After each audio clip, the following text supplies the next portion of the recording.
What is the area of the enclosed triangle if three unequal squares are given? Cosine rule, trigonometric identities, area of a triangle formula, basic arithmetic, and algebraic processes are used to solve this question.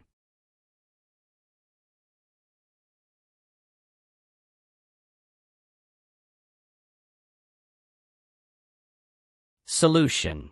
Label angle theta. If L is a length of a square, its area, A equals the square of L. This implies that L equals the square root of A. Hence, each side length of unequal squares are square root of 5, square root of 8 and square root of 17.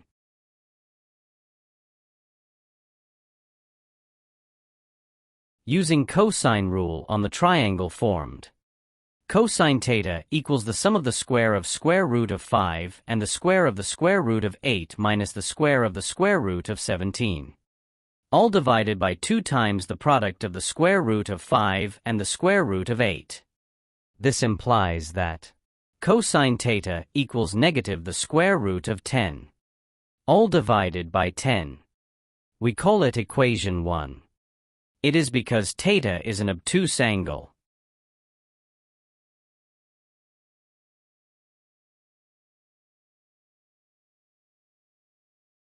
By trigonometric identity, sine theta equals the square root of 1 minus the cosine square theta. Substitute equation 1. This implies that sine theta equals 3 divided by the square root of 10. After simplification of values, we call it equation 2. Required area of the triangle equals half the product of the square root of 5 and the square root of 8 multiplied by sine theta, which equals to 3 square units. After simplification of substituted values,